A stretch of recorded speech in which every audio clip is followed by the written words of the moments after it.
बच्चों, welcome to the BCC classes. आप सब बच्चों को बीसीसी क्लास में स्वागत है। आज हम लोग विद्युत धारा के चुंबकीय प्रभाव का लेक्चर नंबर 6 देखेंगे। और बच्चों आज एक बहुत ही अच्छा फिनोमेनन यानी घटना देखेंगे। ठीक है, तो आइए हर लेक्चर की भांति इस लेक्चर की शुरुआत में हम लोग एक स्टेटमेंट के साथ करते हैं। कहते हैं दोस्तों कि रात नहीं ख्वाब बदलता है, मंजिल नहीं कारवां बदलता है। रात नहीं ख्वाब बदलता है, मंजिल नहीं कारवां बदलता है। किस्मत बदले या ना बदले, मेहनत करने वालों का वक्त जरूर बदलता है। तो आइए हम लोग बात कर लेते हैं बच्चों विद्युत चुंबकीय प्रेरण पे कि विद्युत चुंबकीय प्रेरण क्या होता है। देखिए ये हमारे पास बच्चों कोई तार की कुंडली है। ये कोई तार है जिसको मोड़ के कुंडली का रूप दिया गया है। तार को कुंडली किसको कहते हैं? जब कोई तार को जहां से शुरू करे वहीं पे खत्म करे, मतलब तार को बंद बना दे तो उसको बंद लूप या कुंडली कहते हैं। और ये कुंडली के निकट एक हम चुंबक लाते हैं। ये चुंबक है और कुंडली है, दोनों एक दूसरे के निकट लाके बगल में रख दिए तो क्या होगा बताइए? कुछ नहीं होता है। लेकिन बच्चों जैसे ही इस चुंबक को हम आगे पीछे करते हैं वैसे ही इस कुंडली में, इस तार की कुंडली में धारा उत्पन्न होने लगता है, करेंट। बच्चों इस घटना को विद्युत चुंबकीय प्रेरण उत्पन्न करते हैं। और जो धारा यहां उत्पन्न होने लगा उसे प्रेरित धारा कहते हैं। तो हमने क्या देखा कि कुंडली के निकट जब चुंबक लाकर रख दिए तो इसमें कुछ नहीं हुआ, परंतु जैसे ही चुंबक को हम आगे पीछे किए या घुमाने लगे वैसे ही कुंडली में धारा उत्पन्न होने लगा। एक घटना विद्युत चुंबकीय प्रेरण, जो धारा उत्पन्न हुआ प्रेरित धारा। दूसरा, फिर से चुंबक ला के रख दिए, कुंडली लाकर रख दिए। अब इस बार बच्चों कुंडली को हम आगे पीछे करने लगे या घुमाने लगे चारों पट्टी, फिर भी देखा गया कि कुंडली में धारा उत्पन्न होने लगता है। धारा को प्रेरित धारा, घटना को विद्युत चुंबकीय। मतलब धारा कब उत्पन्न हो रहा है? या तो चुंबक में या तो कुंडली में गति हो। अगर दोनों का स्थिर अवस्था में लाके रख दोगे तो कुछ नहीं होगा। या तो हमको चुंबक को गतिमान करना होगा या तो कुंडली को, कुंडली गतिमान हो या चुंबक। इस स्थिति में इसमें धारा उत्पन्न होता है। चलिए हमारे पास एक कुंडली है, हमने बना रखा है। देखिए बच्चा, ये हमारे पास कुंडली है, ठीक ना? ये कुंडली है और इसको, ये हमारा चुंबक है। तो ये कुंडली, ये चुंबक। तो जैसे ही कुंडली के निकट हम चुंबक को, देखिए कुंडली चुंबक धर देते हैं, कुछ नहीं होता है। परंतु चुंबक को जैसे ही आगे पीछे हम करते हैं तो जो कुंडली देख रहे हो तार का बना हुआ, इसमें प्रेरित होने लगता, धारा उत्पन्न होने लगता, आगे पीछे करता है। अच्छा तो घुमाए तब।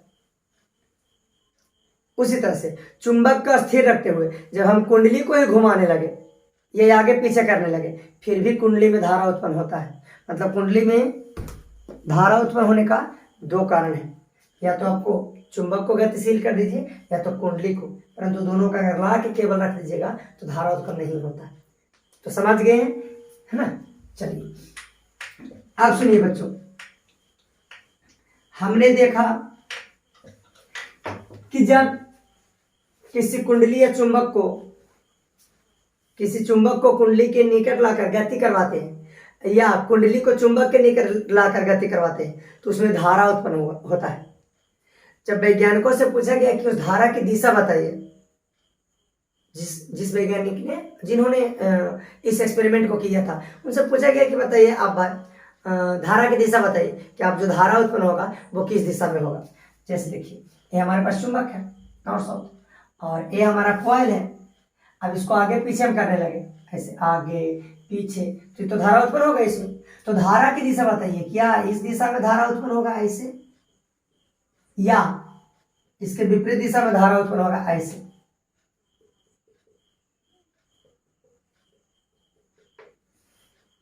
तो जिन्होंने बच्चों इस प्रयोग को किया है, करा है, देखा इस घटना को, विद्युत चुंबकीय प्रेरण की घटना को, तो उनसे दिशा का पता नहीं लग पाया।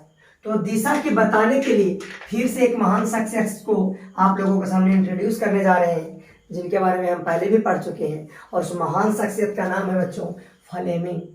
तो आज हम लोग बात करेंगे फ्लेमिंग का दाएं हस्त का नियम।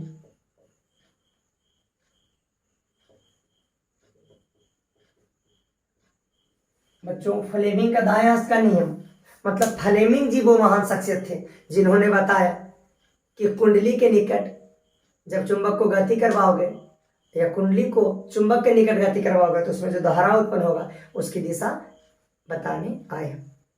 समझे? सबसे पहले फ्लेमिंग जी बताने क्या आया है? धारा की दिशा, जो धारा उत्पन्न हुआ ना उसकी दिशा बताने आया है। बच्चों, यदि आप चाहते हो कि फ्लेमिंग के दाएं हस्त का नियम बाएं हस्त का नियम में कोई कंफ्यूजन ना हो तो इसी वक्त फ्लेमिंग का पहले बाएं हस्त का नियम देख लो, फिर दाएं हस्त का नियम देख लो। चलिए, तो फिर हम दाएं हस्त का नियम बता देते हैं, पहले लिख देते हैं जैसा कि हम बाएं हस्त में लिखे थे। कहता है बच्चों, फ्लेमिंग जी कहते हैं कि यदि हम दाएं हाथ की 3 अंगुलियां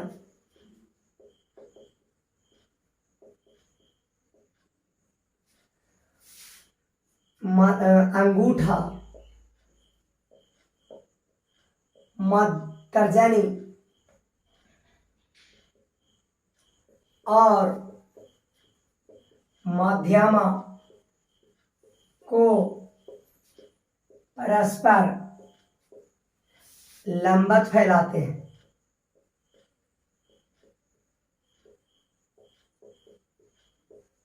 और यदि तर्जनी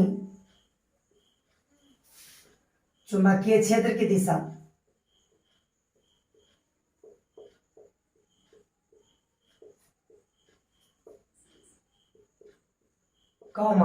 मध्यमा अंगूठा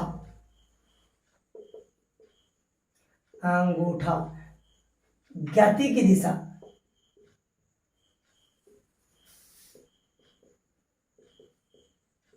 बताता हो तो मध्यमा कुंडली में प्रेरित धारा की दिशा बताएगी। प्रेरित धारा मतलब जो धारा उत्पन्न हुआ, धारा की दिशा बताती है। ठीक, चलिए यहां फिगर बना देते हैं।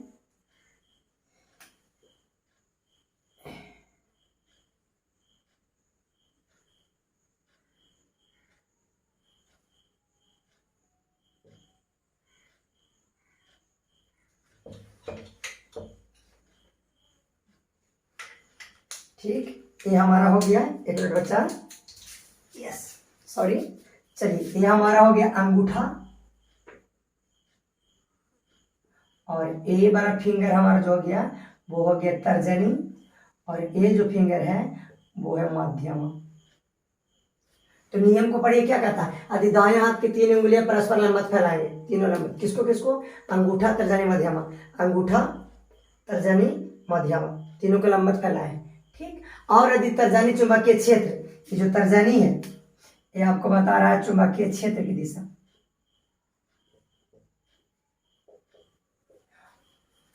और अंगूठा गति की दिशा, ये जो अंगूठा है वो गति की दिशा बता रहा है कि आपका जो चुंबक या कुंडली है किस दिशा में गति कर रही है।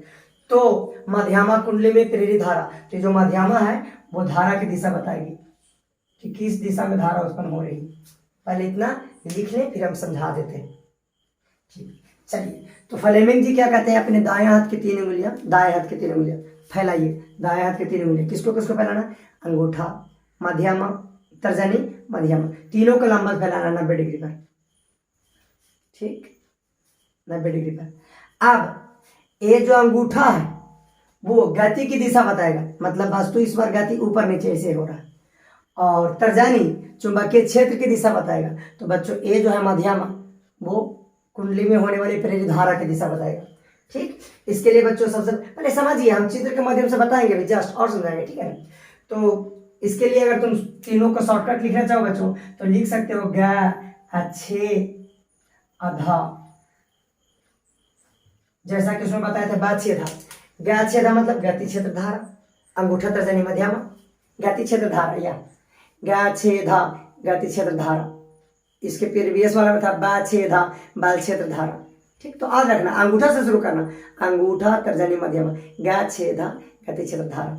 ठीक, चलिए अब बच्चों इस पर हम लोग कुछ देख लेते हैं, धारा की दिशा का ज्ञान ले लेते हैं कि कैसे धारा की दिशा हम लोग निकालेंगे।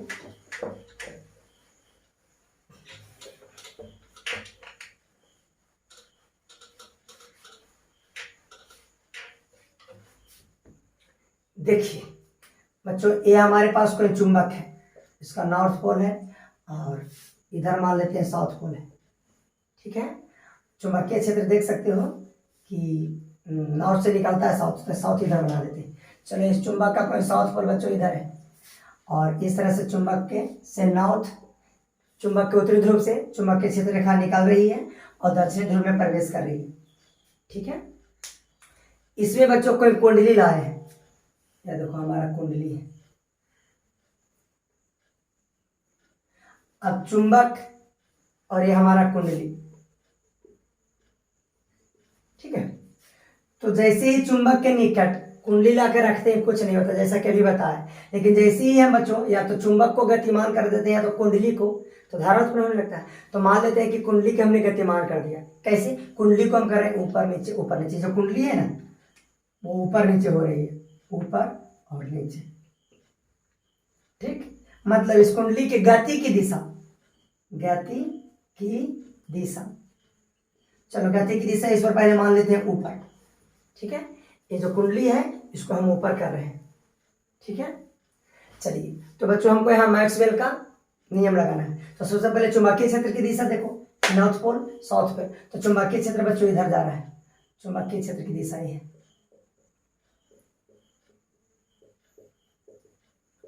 और गति की दिशा, चालक हमारा ऊपर रुखे गति कर रहा है ऐसे। तो अब देखना है कि इसमें जो धारा उत्पन्न होगा उसकी दिशा क्या होगा। तो फ्लेमिंग का दाएं हाथ का नियम, दाएं हाथ का नियम क्या कहता है कि अपने दाएं हाथ की 3 उंगलियां अंगूठा मध्यमा तर्जनी को परस्पर लंबवत फैलाइए। अंगूठा गति बताएगा, ज्ञा छे धा, भूलना नहीं बच्चे, यहाँ ज्ञा छे धा, गति क्षेत्र धारा, अंगूठा तर्जनी मध्यमा। पहले नियम याद रहेगा तब ना निकालोगे। चलो तो बच्चों हम गति की दिशा में अंगूठा कर देते हैं। गति किधर है? हमारा कुंडली का ऊपर की तरफ। चुंबकीय क्षेत्र किधर है बच्चों? चुंबकीय क्षेत्र इधर है, ये देखो।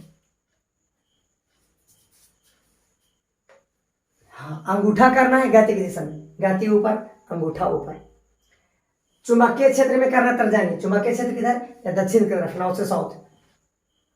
तो बच्चों बच्चा को मध्यमा उसको करना 90 डिग्री पर। अब देख सकते हो कि मध्यमा किधर है, मेरी तरफ है। गति क्षेत्र और मध्यमा बच्चा देखो मेरी तरफ है। इसका मतलब इसमें जो धारा उत्पन्न होगा बच्चों वो अंदर की तरफ होगा, ऐसे इस तार में ऐसा। ठीक, चलिए नेक्स्ट देखिए। अब इसी में मान लो कि इस बार हम कुंडली को ऊपर से नीचे ला रहे हैं। कुंडली है इसमें ऊपर से नीचे ला रहे हैं, तो धारा कैसे प्रेरित होगा? तो बच्चा सबसे पहले आपको करना क्या है? गति की दिशा में अंगूठा करना है। गति किधर है? नीचे है। चुंबकीय क्षेत्र किधर है बच्चा? चुंबकीय क्षेत्र नॉर्थ से साउथ है। देखो ये अंगूठा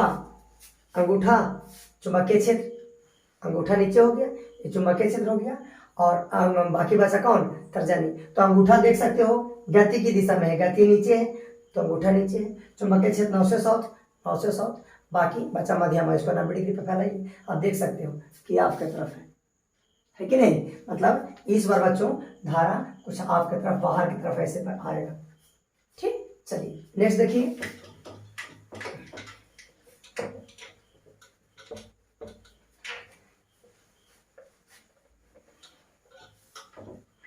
इस बार मान लेते बच्चों कि हमारा ये नॉर्थ पोल है और ये साउथ है, और हमारे पास एक कुंडली है,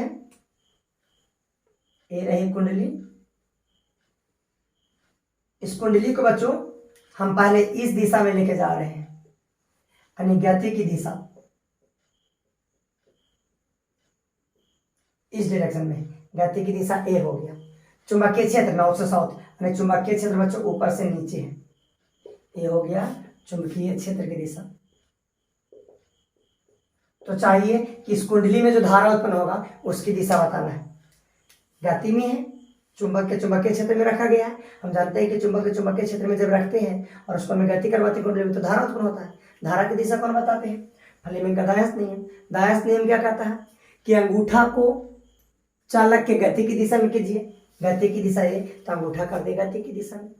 फिर क्या कहता है कि तर्जनी को चुंबकीय क्षेत्र की दिशा में कीजिए, चुंबकीय क्षेत्र, तो चुंबकीय क्षेत्र ऊपर से नीचे, तो गति में अंगूठा, चुंबकीय क्षेत्र ऊपर से नीचे।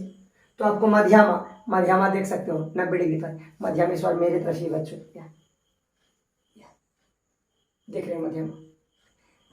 ए आपको नो नो नो नो गलती हो गया। गति की दिशा, हाँ गति इधर है, चुंबकीय क्षेत्र नीचे है, तो मध्यमा चुंबकीय क्षेत्र या अच्छा ये मेरे तरफ है, देख सकते हो 90 डिग्री पर। ये जो मध्यमा है, गति चुंबकीय क्षेत्र मध्यमा देखो मेरे तरफ है कि ना, ऐसे किए हुए। इसको बच्चा फिर से इधर अंदर की तरफ धारा का प्रवाह होगा। ठीक, चलिए अब हम क्या कर रहे हैं, गति की दिशा बदल दी। इस कुंडली में गति की दिशा हम इधर कर दी, तो गति की दिशा में किसको करना, अंगूठा को। अंगूठा हो गया। चुंबकीय क्षेत्र किधर, नीचे, देखो नॉर्थ से साउथ। गति की दिशा, क्षेत्र की दिशा 90 डिग्री पर है। बाकी बचा कौन, मध्यमा। यही बताएगा धारा की दिशा की धारा किस दिशा में प्रेरित हो रहा, तो इसको इन दोनों को 90 डिग्री पर करना है। देखो 90 डिग्री पर, इस बार बता रहा आपकी तरफ। गति की दिशा चालक के, चुंबकीय क्षेत्र की दिशा ये बताएगा, प्रेरित धारा की दिशा 90 डिग्री पर होना चाहिए। दूसरे के 90 डिग्री पर है या नहीं, समझ में आ रहा? तो देखो ये अंगूठा गति की दिशा, अब चुंबकीय क्षेत्र ऊपर से नीचे, चुंबकीय क्षेत्र ऊपर से नीचे, तो बच्चा कौन, मध्यमा 90 डिग्री पर हो गया। गति, क्षेत्र और ये हो गया धारा की दिशा। देखो किधर है, बाहर की तरफ है कि नहीं। चलिए तो बच्चों ये था आपको फ्लेमिंग का नियम। जय हिंद, जय भारत।